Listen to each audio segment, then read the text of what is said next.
This motor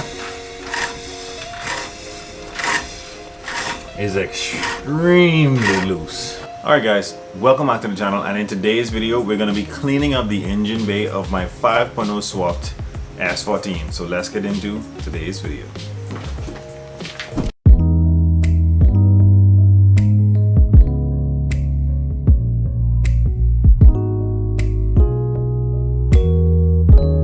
Alrighty, so let's get right into it. This thing is pretty messy. All of these wires, I gotta sort out what I might need from what I might not need. So I might not cut the wire harness itself today, but all of this dirt that's on the motor, all of this crud in the back here, all that rust from out of the coolant ports, gonna vacuum that out. Gonna vacuum in the front here.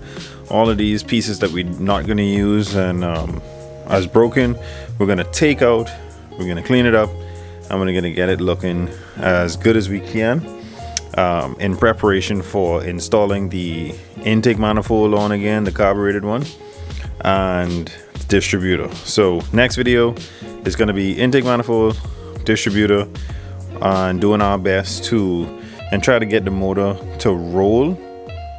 We're gonna most likely try to get the motor to roll before we actually go through all that work to make sure it's not locked up, take all the spark plugs out, all the spark plug wires out, and just get it rolling back and forth.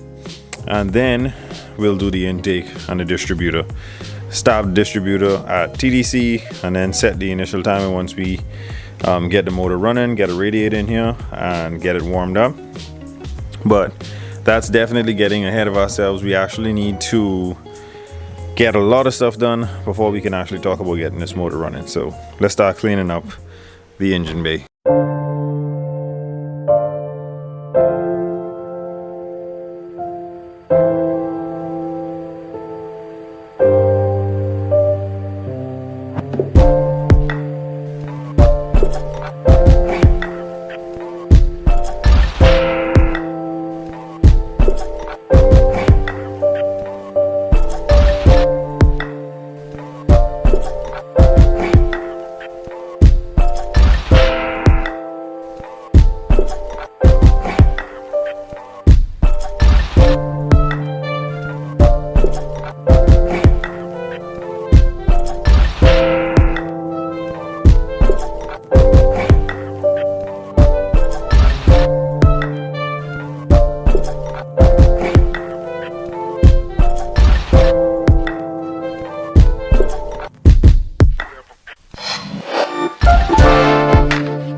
Okay, so as I was cleaning out the bay, which was pretty successful other than this amount of dirt, I just decided not to go inside the vacuum.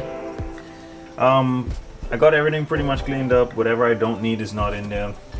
I am gonna keep this right here because I don't want to lose it. It's actually that header is hitting on the steering column, so they cut this off to get it to clear, which is the collector for that header.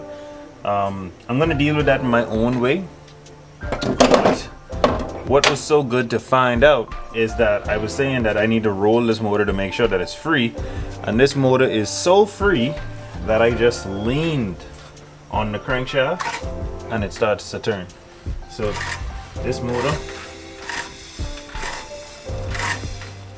is extremely loose, and this is with the spark plugs in, so hopefully that means good things when it comes to getting it running and driving, and that we won't have much issues with it when we start to beat on it constantly. Alrighty, I think I got this as clean as I can get it without taking too much out of the bay. I think I'm gonna remove that eventually, but I just realized that this alternator, the reason why it's hitting the hood, is not even in the damn bracket. Someone might have just stretched the belt and took it out of the bracket and just put a nut behind it and the bolt through it and pinched the bracket. So what I'll do is I'll loosen this up and put it in and slide it down to about here and try to carry the belt in and measure it, get the right size belt, because that'll bring the alternator down enough for the hood to close. So that solves that problem. We don't got to move that. Pretty sure I got to change this water pump. It's not making the best of noises.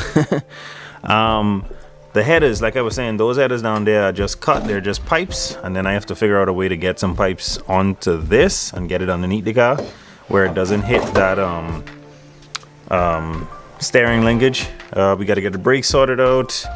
We have a clutch master that is electric, and somehow I'm gonna have to drill a hole in that firewall so we can go to clutch cable, because these come clutch cable, not hydraulic. Or I'll have to figure out a hydraulic system, but even that is easy enough. The passenger header did clear, so I'm gonna have to figure out an exhaust from there underneath.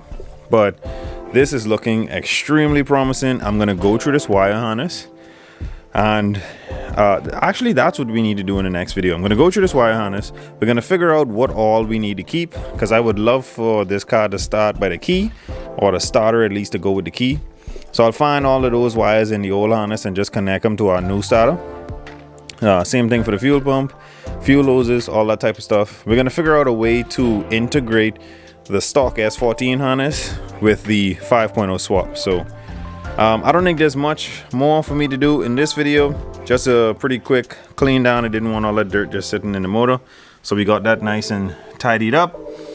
Next video, we're gonna start working on that wiring and everything else that we can kind of touch up and get this thing ready to go, because believe it or not, it might look like there's a lot of work to be done, but slapping on the intake manifold takes no time, and a carburetor takes no time. Hooking up a regulator to regulate the fuel pump in the tank to the carb takes no time. Stopping a distributor, no time. This thing could be running fairly quickly depending on how I really want to go with this build, or how long I really want to take with it. Alright guys, I know this video was pretty short and pretty straightforward. All I wanted to do was clean it up. I don't even want to touch a vehicle if I'm not going to be recording a video. This content is for you guys. This is for you to learn, for you to see exactly what I'm doing. I'm hiding nothing. The next video you guys see on Monday is going to be about tearing down that 4-valve motor. I cannot wait to see what is actually wrong with this. The motor ran really good, no noises, no anything. It just smoked a whole hell of a lot, and it blew all the oil out the exhaust. So I'm pretty sure that's the rings, because I didn't gap them right. I was rushing, I was clipping them with like pliers and not sanding it down properly with the ring filer that I bought to do that with. But anyhow, thank you guys so much for watching this video today. I really appreciate you guys pushing me, commenting, liking, sharing the videos. Continue to do so. And if you guys want to donate to the channel, my PayPal link is in the description below. My TikTok, my Facebook, my Instagram, everything is in the description below. Hit me up on social media, guys. I'm always open for questions on your 4-valve swap, or even now the 5.0 content, because I've done one 5.0 swap in a Mustang, now this swap in an S14. It's pretty straightforward, especially if you're going carbureted. I've never went the EFI route, but I'm pretty sure it's equally straightforward. 5.0s are really much more simple than the 4.6. But like I said, thank you guys so much for watching. Don't forget to like, share, and subscribe. Always remember, don't drift without your dreams. And I'll catch you guys on the next one.